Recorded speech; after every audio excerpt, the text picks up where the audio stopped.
Você tem chamado para os oráculos? Quer saber se o oráculo é para você? Ponto número 1. Primeiro você tem que saber qual o oráculo. Se você tem certeza que tem chamado para o oráculo, o que define em você essa certeza? Mas você tem chamado para que oráculo? Porque são oráculos e oráculos, né? Cada oráculo tem uma energia e uma fonte de referência espiritual diferente. Por isso, cada oráculo tem uma funcionalidade apropriada para aquela função específica ali. São oráculos e oráculos. Então, tem oráculo em que você vai ver uma coisa e tem outro em que você... Por exemplo, a astrologia é um oráculo, não deixa de ser um meio preditivo, né? Em que você pode ver o futuro. As cartas ciganas são outro oráculo. Então, são distintos. Eu estou dando exemplo entre alguns oráculos distintos. Tem distinções, tem meios e meios pelos quais você pode ver o futuro, pode ver situações que vão acontecer, situações preditivas, fatos isolados, né? Mas que são de fontes de referência e energia diferente. Tem uma regência diferente. Cada oráculo tem uma regência diferente. Então, se você tem chamado para o oráculo, qual é o oráculo para o qual você tem chamado? Não são todos os oráculos, né? E outra coisa também, a pessoa, às vezes, ela tem interesse no oráculo, ela adquire material, mas o oráculo não é para ela. Quando ela vai abrir as cartas e começar a jogar, ela não consegue acertar, ela não consegue ver as coisas. Porque se aquilo ali for para ela, ela vai, naturalmente, vai fluir e rebentar espontaneamente toda aquela conexão de familiaridade com as cartas. Tem uma conexão para quem tem o chamado. E essa conexão faz tudo fluir dentro de você de uma forma muito natural, sem você precisar forçar nada. É aquilo, você abre o jogo e já começa a ver as coisas. Porque o jogo se revela para você, as cartas se mostram e você consegue ver. Ou aquilo ali é para você ou não é para você, não adianta forçar. O ponto número 2, você já abriu o jogo e mesmo sem muito conhecimento sobre as cartas começou a ver as coisas e acertar tudo? Se isso aconteceu com você, né, foi assim que eu comecei.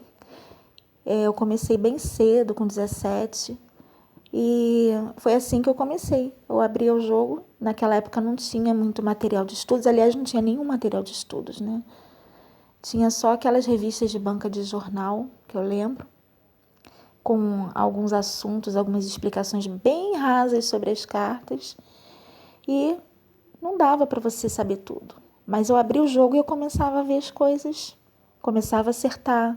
As pessoas começavam a voltar falando, olha, aconteceu aquilo que você falou para mim. Então, se você já abriu o jogo e mesmo sem muito conhecimento sobre as cartas, você começou a ver as coisas e acertar tudo, tá aí uma confirmação de que o oráculo é para você. Aquele oráculo ali é para você. Quer dizer, não adianta você jogar todos os oráculos, né? Cada oráculo tem uma referência de uma regência diferente. Por exemplo, eu não tenho chamado para astrologia. Não caso com isso. Tem gente que tem.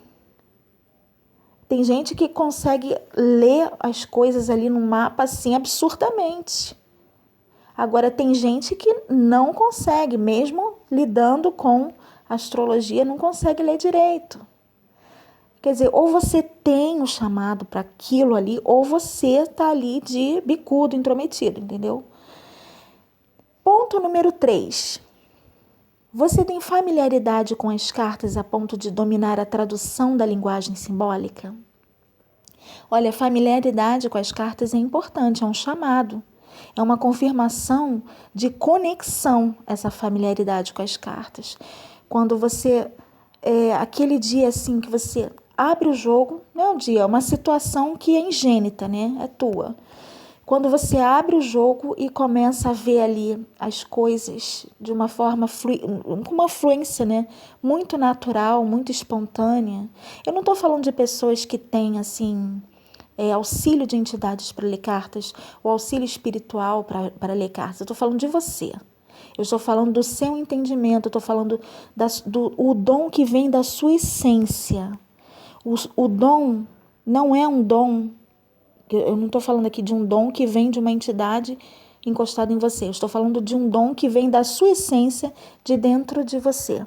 Por exemplo, tem gente que tem o dom da culinária. Não tem nenhum espírito encostado ali, para a pessoa arrebentar na cozinha. Não. Tem gente que tem o dom do oráculo. Mas aí vamos separar os grupos, tá? Preste atenção no que eu estou falando. Vamos separar os grupos. Tem o grupo que tem o dom para os oráculos e joga com entidades, e tem grupo que tem o dom para os oráculos e não tem necessidade de jogar com entidades, porque o dom está na essência. E é sobre isso que eu estou falando. Se você tem familiaridade com as cartas a ponto de dominar a tradução da linguagem simbólica, você tem o dom na sua essência. É uma conexão que vem do chamado para o jogo. Vem do chamado e já casa com a tua essência aquilo ali. Ponto número 4. Você já jogou para as pessoas e teve um retorno de acertos em tempo breve? Isso aí é um sinal muito forte, muito óbvio de que você tem um chamado para aquele oráculo ali. E você é um intermediário desse oráculo de respostas a essa pessoa. Intermediário de respostas. O ponto 5, você já tentou largar o jogo, mas sempre volta? Sempre tem algo que te puxa, te traz de volta? Esse é o ponto 5. Se tocar aqui, eu desligo rapidinho, que eu estou gravando o vídeo, para não cortar a gravação. Isso aqui é vivo ligando toda hora. Você já tentou largar o jogo, mas sempre volta? Sempre tem algo que te puxa, te traz de volta? Então, mais um sinal de que você tem um chamado para os oráculos. Mais um sinal de que você tem essa missão de ser um intermediário entre as cartas, né? Entre as cartas e as pessoas que vêm até você. Então, às vezes, quando você quer parar, dá um tempo, aí você mesma volta depois. Isso é o que está dentro de você, é o dom da essência, como eu já falei. É o dom da essência. Qual o seu nível de interesse em estar sempre jogando? Isso aí também rebenta espontaneamente dentro de você. É a tua conexão com as cartas que te traz esse interesse em você ter essa assiduidade, essa frequência em teus jogos, porque isso aí é prática, isso aí é experiência, isso aí é a tua conexão e familiarização com teu instrumento de trabalho. O ponto 7, qual a sua linha de estudos e pesquisas sobre os símbolos? Isso diz muito sobre o seu estilo próprio de jogar, segundo o chamado que você tem. O ponto 8 é a carta que se revela para você. Qual carta se revela para você?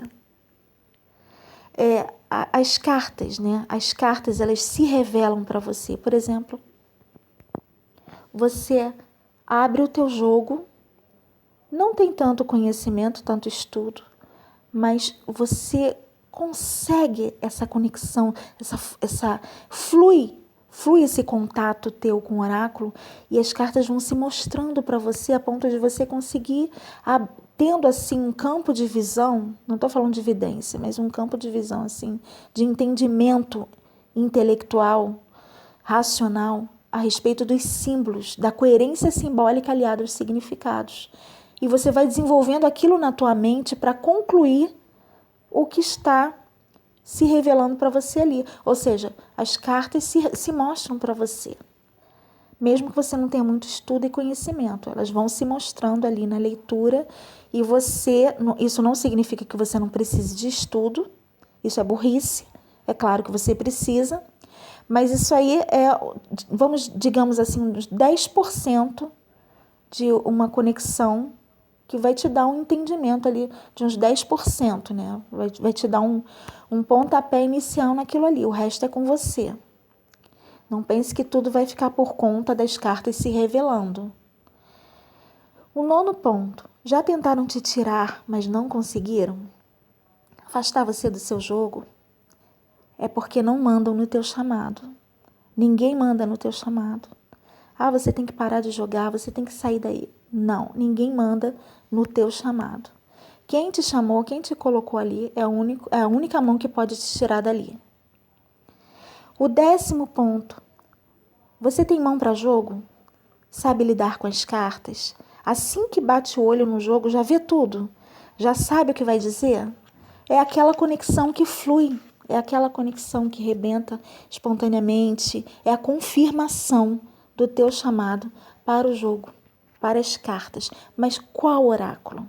Qual é o teu oráculo? O meu é o baralho cigano, são as cartas ciganas. E o seu, qual é?